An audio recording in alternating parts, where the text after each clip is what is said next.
These news are I'm Solomon Daniel. Thanks for joining me. Prime Minister Abiy Ahmed presided over a signing ceremony of a memorandum of understanding between the government of Ethiopia and the Abu Dhabi Future Energy Company Master. The signing of the MOU was initiated during the state visit of the Prime Minister to the United Arab Emirates, where representatives of the government of Ethiopia and the government of UAE agreed to jointly develop 500 megawatts of power projects in Ethiopia. The primary objective of the MOU is to formalize the intention of the parties to further discuss the potential areas of collaboration and possibly potential projects and services related, said Office of the Prime Minister. The Prime Minister remarked that Ethiopia is a nation with untapped potential in various sectors that can be catalyzed to transform the lives of people. The energy sector has been identified as one critical lever. Chief Executive Officer of MASTA, Mohammed Jamil Al-Ramahi, noted that Ethiopia's abundant resources for solar and wind power and MASTA, as one of the largest renewable energy companies in the world, is excited to invest in Ethiopia.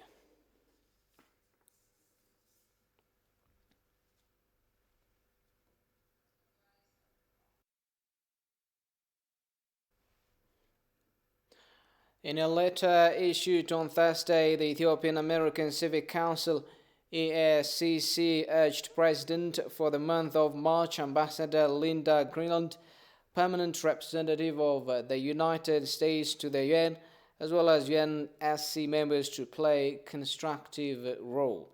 The EACC said the Council must stand with people and government of Ethiopia to successfully complete the law enforcement operation against the treasonous and destabilizing act of the TPLF.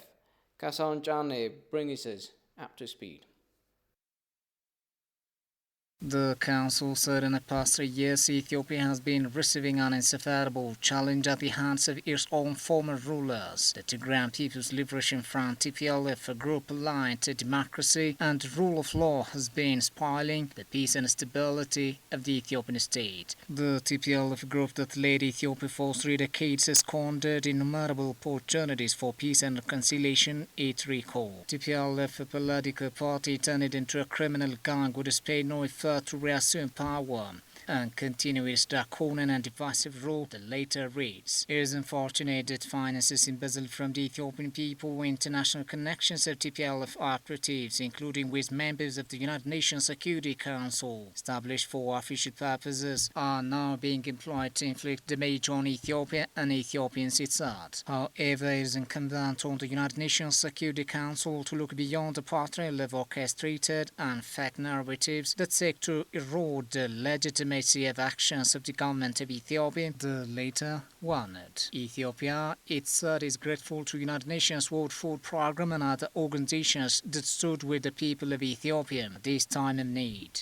The Ethiopian community will continue to demand the government of Ethiopia to address all human rights issues, it said. The Ethiopian community said likes to assure the United Nations Security Council and its members that after so many years of political struggle, Ethiopia now has a responsible government. Ethiopia has already permitted unfettered access to humanitarian agencies. In an unprecedented manner, the government is open to work with the international community to address concerns on human rights and humanitarian assistance. Meanwhile, various Ethiopians have been calling on global institutions and world governments to stand by Ethiopia and its government during these trying times. In a video addressed to these bodies, an Ethiopianist, Mamo Muche, said, disregarding realities in Ethiopia, this decisive moment is a grave error. Take a look. Yes, I'm Mamo Muche. I'm at the moment in South Africa, in the Union Building, and to share with you our deep concern and appeal to make sure that the whole world should support Ethiopia, that the Ethiopian government is not the reason for what happened in Ethiopia at the moment. It is the Tigray People's Liberation Front that created this problem. they did start the war. They thought they were going to win, but they lost in the battlefield. Now, what do? They have made the whole world, with the media, with the cyber warfare, across everywhere, campaigning and saying that all the war was done by the government in Ethiopia, which is totally false. And we would like now the United Nations Security Council members, all of them, to acknowledge that the Tigray People's Liberation Front is the one that started the war and that started all the conflicts in Ethiopia because of this ethnic division that they imposed on the country. And the country still is trying to make a transition from this ethnic division to a unity based on the respect of the human and civil rights of all the people in Ethiopia. I appeal also to the President of the United States of America, Joe Biden, also to the United Nations Security Council chair, and also the chairs of the European Union, and the chair of the Africa Union, and all others that are involved, to really make a strong decision that a peaceful, independent, exemplary model country of Africa should not be subjected by this massive disinformation, misinformation, by social media, by all these elements like some of them scholars, the media people from the West, from Britain, from America, from France, from all other places that are Scandinavia and Germany, everywhere. We like you to really make sure that they stop this and fully support Ethiopia, to make sure that Ethiopia is not put in a situation where this foreign interference, I very much appreciate you if that for all of you to take this very seriously and fully support Ethiopia to go in the right direction with your support without interference. That's what we strongly recommend and appeal to you. Thank you very much.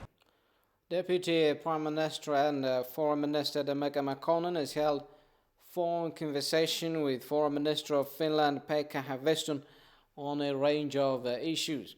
According to the Finnish Foreign Ministry, the discussion between the two higher officials is set a follow-up to FM Haavisto's recent visit to Ethiopia. The Deputy Premier and the Finnish Prime Minister discussed on latest developments in Ethiopia and the region, including humanitarian and human rights situation in Tigray. They further exchanged views on the upcoming 6th national elections of Ethiopia and explored ways to further enhance bilateral relations between their respective countries.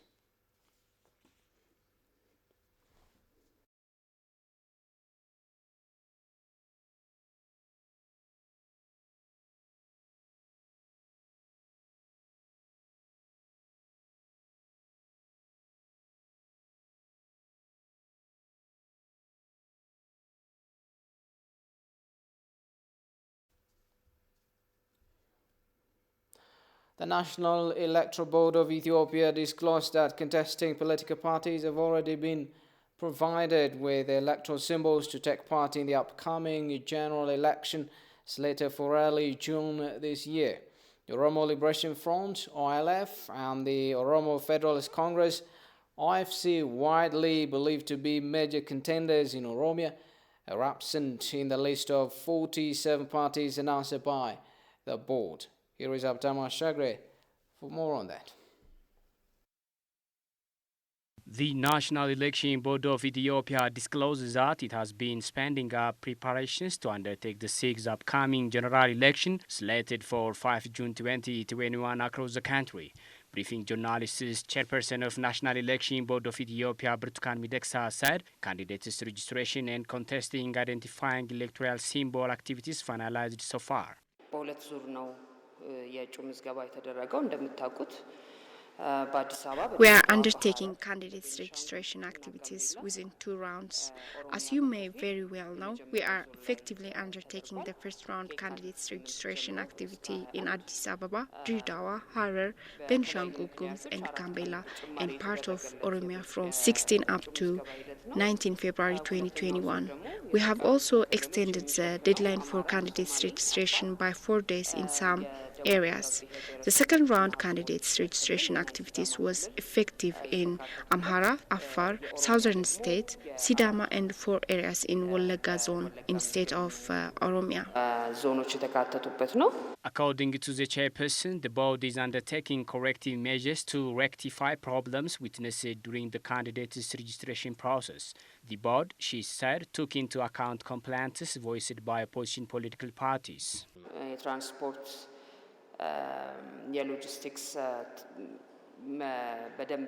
There are transport branch office and logistics coordination problems in some part of the country.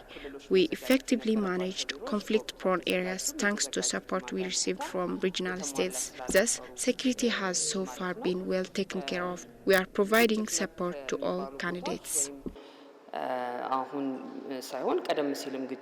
Some 8,209 candidates from 47 contesting political parties have so far been approved by the board based on registration over the past 22 days. While the ruling Prosperity Party, Balderas, National Movement for the Amhara, All Ethiopian Unity Party, Izema, Medrek, and a host of other parties appear on the list, the Oromo Liberation Front and the Oromo Federalist Congress are noticeably absent. According to Butukan, none of the 2 parties fielded candidates to represent it during the upcoming election.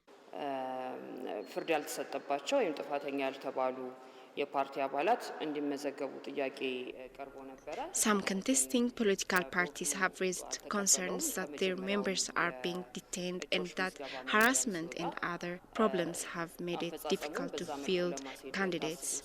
But we have opted to discard these complaints since the parties have failed to respect the guideline of candidates registration. Some claim that their members in prison must be registered as candidates. The board remains uncertain in the event that these candidates win the election in their constituencies. What can we do if there is no legal ground to free these politicians? The OFECO has forwarded 5 or so preconditions to the board before it could take part in the election. But all of the preconditions are clearly beyond the board's mandate to meet. Despite our pleas to the OFECO to resolve the issue within the specific time with the government, the issue remains unresolved.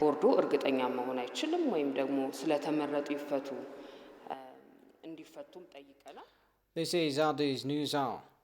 Ethiopians living in the United States urged the US and the UN to denounce the TPLF rather than supporting it. Meanwhile, politicians suggested that the US and other foreign powers should support the ongoing rehabilitation in Tigray instead of trying to intervene in Ethiopia's internal affairs. Emmanuel Jorge reports. Demonstrations have continued being held in various parts of the world to protest foreign intervention in Ethiopia's internal affairs. The demonstrators filling the streets of US and European cities condemned the UN Security Council in the US, among others, for continuing to support the TPLF's mafia clique. They further denounced the erroneous propaganda by some international media agencies. Some of the demonstrators urged the UN and the US to not support the TPLF, which they once recognized as terrorists. That they attacked our national defense force in their sleep and murder young men and women, and abusive. They drove over them with their trucks. They committed heinous crimes that the world should loudly rebuke. Yet we have UN and US government trying to instigate and start a war on Ethiopia. We rebuke that. We want Biden administration to denounce a terrorist organization. By the way, they have registered on their database. They're still registered in the national database as terrorists. So why is it taking this long for the international community to denounce a terrorist group? We are done. The people of Ethiopia are done with this terrorist group. We've had them for 27 years. We pushed them. No one helped us, but the people, the young man who died for it, so that we are able to reform our country. One of the rally coordinators in Washington, D.C., Lidat Muleta, told ETV that Ethiopian diaspora are working on strategic plans to help Ethiopians' voice on the U.S. and UN be heard across the globe. We have plans to make it easy for Ethiopian Americans to reach out to their representatives. We are working on putting together letters. We are looking to get get ourselves engaged with Senate hearings. There's a lot of hearings that is going to be coming up on Ethiopia, so we plan on getting involved.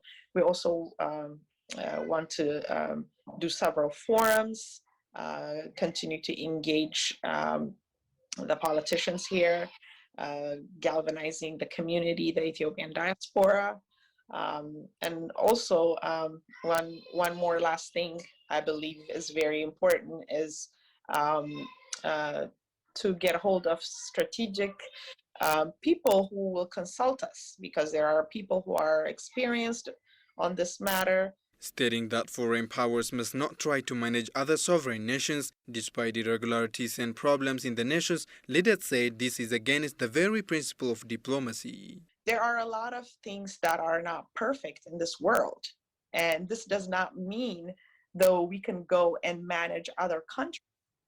What we do is we can support each other, we can encourage each other to do better.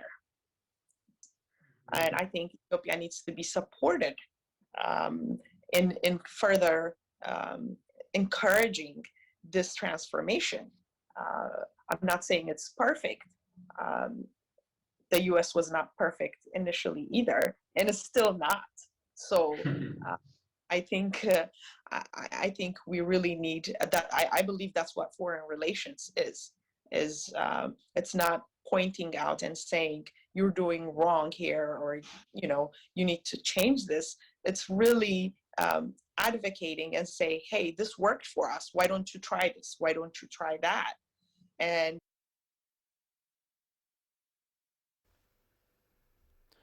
two young Ethiopians, Samahel Ghosh and Habte Selassie Gebra Christos, were awarded by the Jet Age Nation Builders as emerging African entrepreneurs.